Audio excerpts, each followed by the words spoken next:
দেখো, স্কিন কেয়ারে সিরামের ইম্পর্টেন্সের কথা আমরা অনেক আগে থেকেই জেনে এসেছি। অনেকের কাছে সিরাম মাত্রই স্কিন কেয়ারের যেন গোটা জগৎ, যেটা নিয়ে আমি আগেও অলরেডি আলোচনা করেছি।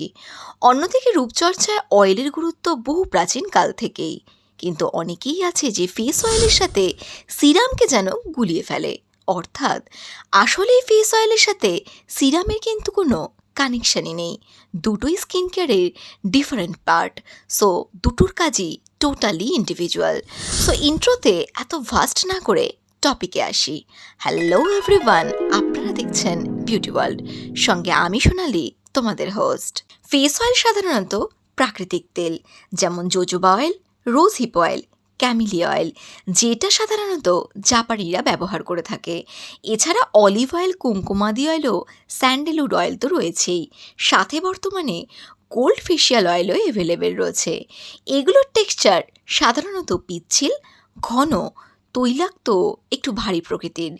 ফেশিয়াল অয়েল এমনই একটা স্কিন কেয়ার প্রোডাক্ট যেটা যে কোনো স্কিন টাইপসের জন্য একেবারেই অ্যাপ্রোপ্রিয়েট।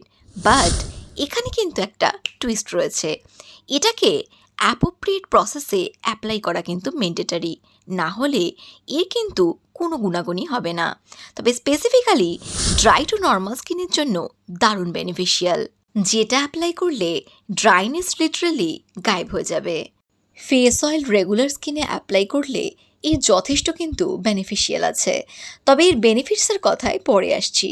আগে বলি, যে কোনো স্কিন টাইপসের জন্য regular face massage oil apply করা যেতে পারে।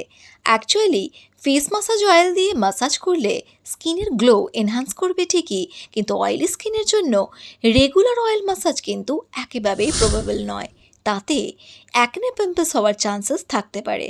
তাই অয়েলি স্কিন টাইপসের জন্য উইকলি 2 ডেজ অ্যাপ্লাই করা যেতে পারে, তাও প্রপার স্কিন ক্লিনজিংয়ের পর রাতে শোবার সময়। অ্যান্ড নর্মাল টু ড্রাই স্কিনের জন্য রেগুলার অয়েল মাসাজ করা গেলেও সামারে উইকলি 2 ডেজ করাই বেনিফিশিয়াল হবে। এক্ষেত্রে এটাতে একটা টুইস্ট আছে। Regular face massage oil and facial oil দুটোই কিন্তু একেবারেই আলাদা। রেগুলার ফেস মাসাজ অয়েলগুলো হলো almond oil, olive oil, sandalwood oil, camellia oil ও কুমকুমাদি অয়েল। এই অয়েলগুলো অ্যাপ্লাই করে গুয়াশা, ফেস রোলার এগুলো ইজি ইউজ করা যেতে পারে। তাতে স্কিনে একটা টান টান এফেক্ট আসবে, সাথে বয়সের ছাপ পড়বে না, এবং স্কিনে এক্সট্রা ফ্যাট থাকলে সেটাও রিডিউস করবে। মনে রাখতে হবে, regular face massage oil before makeup use করা যায় না। অর্থাৎ এগুলো অ্যাপ্লাই করলে তারপর কিন্তু মেকআপ একেবারেই করা যায় না। অ্যান্ড নর্মাল ফেশিয়াল অয়েলগুলো হলো rose hip oil, gold facial oil. এগুলো রেগুলার বিফোর মেকআপ ইউজ করা যেতে পারে। বিফোর মেকআপ এগুলো ইউজ করলে স্কিন তো হাইড্রেট থাকবেই, সাথে স্কিনটাও দারুণভাবে গ্লো করবে। আর এই অয়েলগুলো স্কিনে হালকা অ্যাপ্লাই করে নিলেই কেল্লাফতে। লং টাইম প্রসেসে মাসাজ করার তাতে কোনো দরকার নেই। ফেশিয়াল অয়েল ন্যাচারালি স্কিনকে দারুণভাবে হাইড্রেট করে, স্কিনকে গ্লোয়িং এফেক্ট দেয়, স্কিনের টেক্সচারকে উন্নত করে, অ্যান্ড একটা ফ্ললেস এফেক্ট দেয়।